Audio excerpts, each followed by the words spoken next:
Hey everybody, it's R2. Thanks for watching Rick's Mix.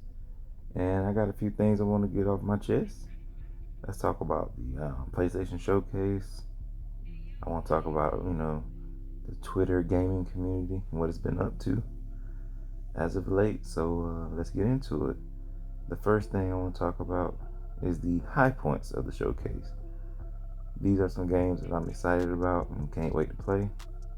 And there's some mid points where it's like, okay, not too crazy about it, but might check it out.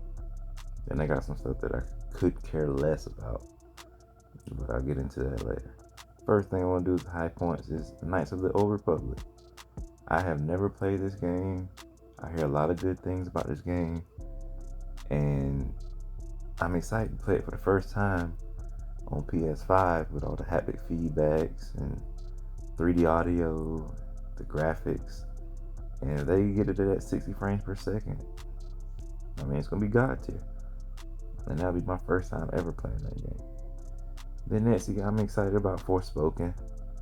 That game looks good. It looks smooth. It got some good traversal in it, and the community they seem to like it. But it's not like driving people crazy. It's not it don't have a lot of buzz, but it gets mentioned, and I'm excited about it because it's a new game.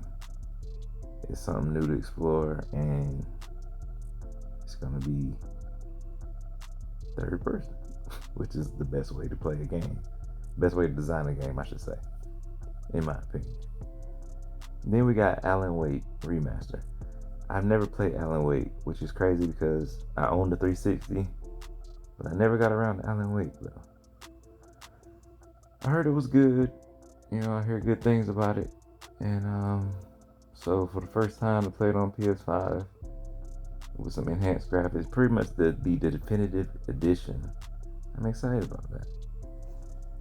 Next, we got Guardians of the Galaxy. A lot of people not excited about that, but I am because it's an RPG game dealing with the Guardians of the Galaxy. I'm sure it's not gonna be as good as RPGs like Mass Effect, but it should be close, you would think, to at least somewhat of that experience, because you got your squad mates and you're doing a mission. That's Mass Effect. The difference being is the story. Will the story be good? Which it can't be horrible. So I'm excited about that. Also, I'm excited about Wolverine.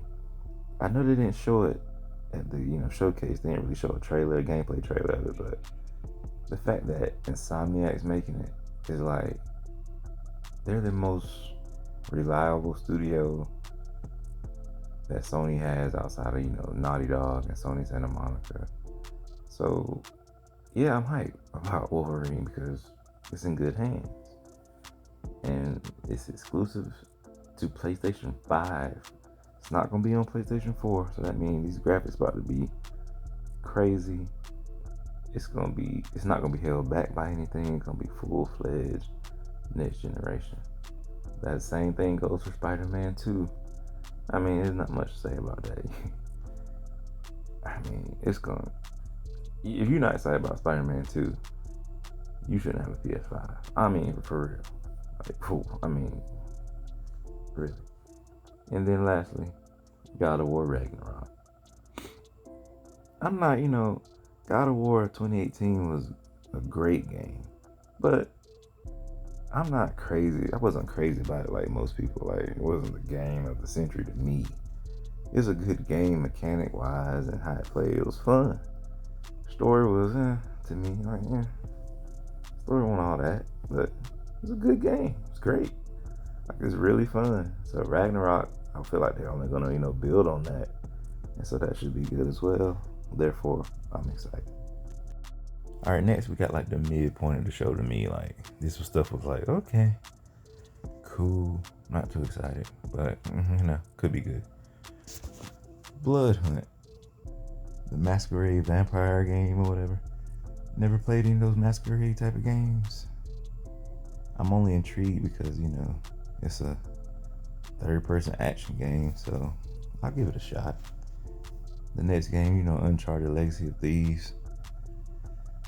I already beat Uncharted, and it looked good on PS4 Pro when I was playing it, but I guess they can enhance it to make it, get 60 frames, 4K or whatever, but I doubt I'll go back and play it all over again, so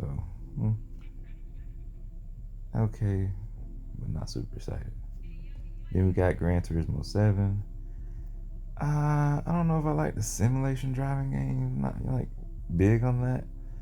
I mean, it looks good. I doubt I'll buy it because $70 for a racing game that I'm probably gonna play. If I had a steering wheel, I'd be more hyped about it. But we'll see. And Project Eve. I mean, it looks good, but I'm not crazy about it. Like it'd be decent though. Alright, now for the part that I could care less about, don't care too much about it all. That would be Deathloop. That got released today, I think. They released it. It came out today officially, and I'm not excited. I wasn't excited about it when they announced it. Not excited about it now. Like I could care less. And I mean, it looked like a good game. It's great. It got some great reviews and everything, but it's a first-person shooter game. I am burnt out of first-person shooters. I'm not even gonna hold you. That's just facts. Then same thing, Ghostwire Tokyo. This is not a first-person shooter. It's a first-person. I'm doing magic tricks with my hand game. Like, it's not. I get it. I mean, because there's only so much you can do with first-person games. Like, you can't reinvent the wheel here. So I mean, they tried something new. I give them credit for that, but it ain't my bag, man. Then we got GTA 5. Come on now. Like, come on. We're still talking about this game. Like, if you haven't played and beat this game yet, chances are you're not. I mean, it's been out so long. It's been on every platform. Like, come on. Rainbow Six Extraction, same deal. First-person shooter, bored. Tiny Tina's Wonderland. That is a cartoony. I mean, Borderlands is popular. I get it, but not my bag. First-person shooter, of course. I'm out. I mean, unless it come, PS Plus, I'll give it a try, but I'm not gonna, go crazy about it. And then we got Tchia. I don't even know how to pronounce it. That game is so not on my level of like interest at all. Like I have no desire whatsoever to play that. Like, I don't want to be the person hating on their work or whatever, but yeah, I'll pass on Tchia. Okay, I want to switch gears now and get into the Twitter gaming community and see what's been going on for this past week. And the first one I'm gonna go over is it was a tweet by Andrea Piccinini. I hope I said that correctly. But she retweeted Culture Crave saying, Insomniac confirms Spider-Man 2 is a single-player game. She responds saying, Halo Infinite got criticized for co-op delayed 3 months, but Spider-Man 2 won't have a co-op at all, even when it could have worked perfectly with Peter and Miles. I agree with her. I do agree. King David comes in hot saying, MF, Spider-Man is a single-player game and never had co-op. Damn, y'all are salty as hell. Just let it go. Co-op has been a part of Halo since the first. I mean, true. I get it. But dang, you ain't come in on her that hard, bro. The next tweet I want to go over comes from Porter Rock 77. He has the how it started and how it's going.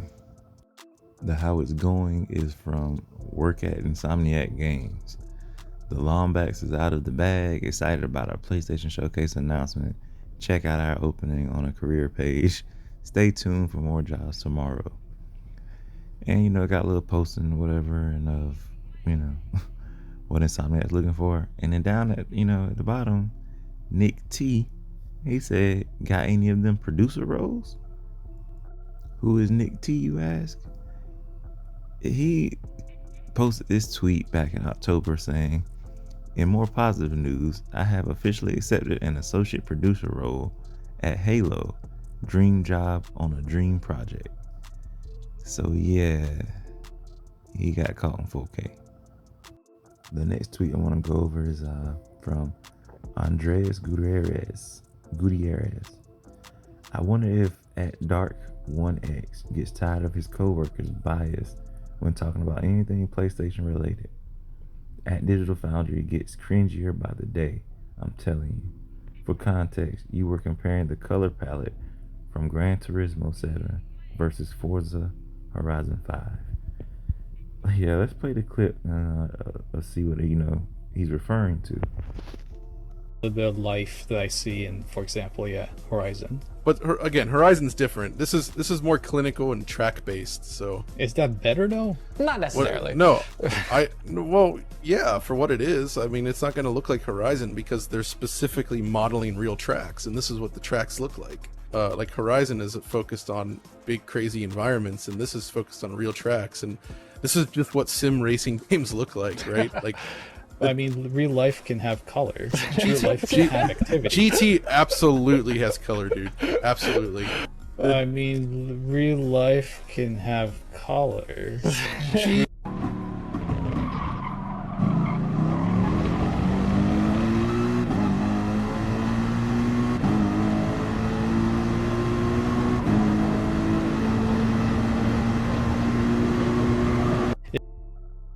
So yeah, old boy got caught in 4K. Okay, so like after the showcase, at the PlayStation show, they got all these superhero games coming out. Some of the Xbox community was clamoring like, yo, when we gonna get our superhero game? You know what I mean? So we got some tweets here from Rome, and his tweet says, hey Xbox fans, this superhero is still available. Go get him. And it's a Mighty Mouse. Like, yo, that's foul. And this tweet from Django, the T is silent. Day one on Game Pass, Xbox Series X. Not the Blank Man game. Hey, real talk though. I ain't gonna lie. The next tweet's from Salt King, and he says, at David Scott Jaff, says, at PlayStation, first party games lack diversity. In response, Nick Marcel tweeted out a list of diverse PlayStation games. Then Sean Layden quote tweeted the tweet, adding Pixelopus. I hope I said that right. That sounds crazy coming out my mouth. And Concrete Genie, seemingly hinting he thinks PlayStation games are diverse. Thoughts, Jeff? Let's take a closer look at what Nick Marcel said. He's like, PS lacks diversity. Returnal, roguelike, GC7, Racer Sim, MLB, Sport, God of War, Fantasy Action Adventure, Uncharted, Adventure Cover Shooter, Bloodborne, Horror, Souls-like, Horizon Forbidden West, or Horizon Zero Dawn, Action RPG, The Last of Us, Stealth Horror, Ratchet and Clank, Platformer, Shooter, Dreams is unique. He made some valid points here. I'll give him that. He definitely made some valid points. And this is the Sean Layden tweet. And at Pixelopus. You talking about Concrete Genie. Like, yeah, it's a very unique type of game. And PlayStation's very broad, so I don't know where that uproar is coming from. Maybe it's not that big of a deal that, some people are making it. PlayStation not diverse. They're very diverse. Actually, they ain't even mentioned, like, VR. So, I mean, yeah. The next tweet I want to go over comes from Metal of Tsushima. He says, bruh, how do you get destroyed by Xbox devs? All that corporate bootlicking isn't working out for you, fam. At Gandalf Gaming. Let's look at Gandalf Gaming's tweet and see what he's talking about. His tweet is, God of War Ragnarok looks like a clone of 2018 God of War. Even the animations are unchanged.